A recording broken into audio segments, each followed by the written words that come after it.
awesome. So let's talk about the pandemic, COVID-19 a little bit. One of the questions that we always ask on this podcast is what's one thing, because there is so much negative, what's one thing that you have implemented or that you've taken out of the pandemic, that you've implemented in your business, that you've taken out of it and said, no, this has made us better. We maybe were forced to do this, but it's made us better in the long run. Yeah, like I kind of mentioned, I'm super grateful for this experience, and I can't believe I'm saying that.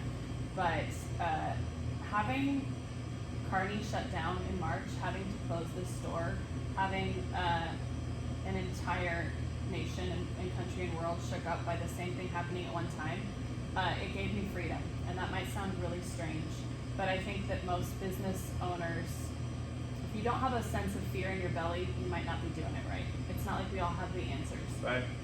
But this was a different kind of fear.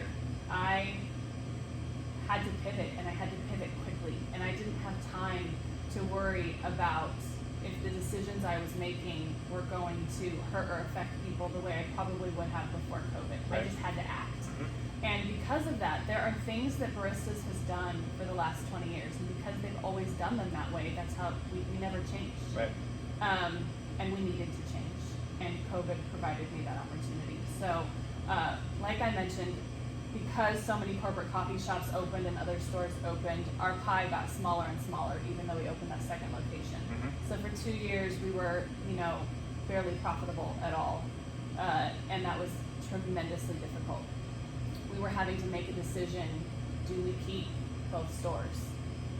Do we, and if we don't keep both stores, which store do we keep? Because the main shop has tons of seating inside, but Second Avenue potentially had more traffic that could go through it. Right. We never opened that location for inside seating. In fact, our dreams for Second Avenue are to grow it so that we have tons of outdoor seating in the garden patio and bring back what we did downtown, but on Second Avenue. Sure.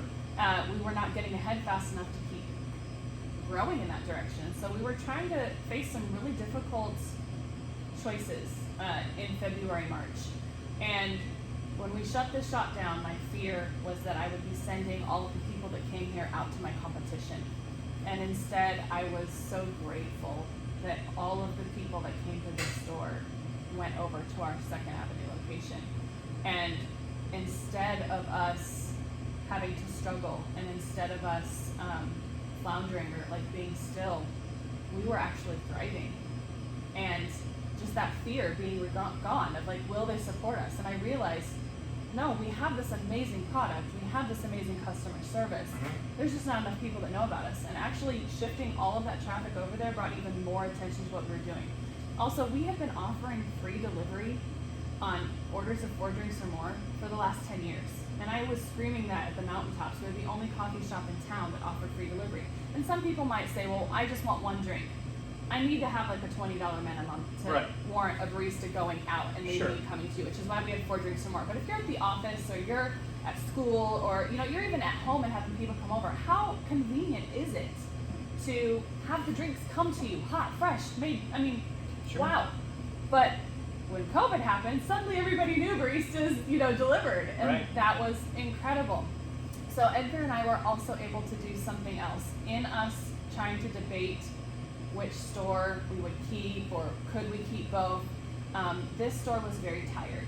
After 14 years being in this location, it was falling down around us, and we'd invested so much in Second Avenue that we didn't know how to remedy that situation. Because again, there was fear before. Like if we shut it down and hire contractors to come in and do it in a couple weeks, we lose a couple weeks of, income and labor and all this kind of stuff. Instead, what ended up happening is Edgar and I didn't want to let any of our staff go. So going from 2 stores to 1 store, we took ourselves off of our bar, gave the kids our hours. Some of them had other things they wanted to do. Some kids wanted to go home for a while. Some kids wanted to take trips. So we didn't have to let anybody go. But Edgar and I decided to be our own contractors. And we spent the 3 months that we were shut down renovating the store ourselves. And we did it on a very, very small budget, but we're quite handy, if I say so myself. And so that what we were given was time. And that's how we were able to do it so inexpensively, because him and I could come in every day and renovate, organize, make things a little bit more functional for us, so that when we did open back up, it was almost like we got 2 brand new stores, for the price of one.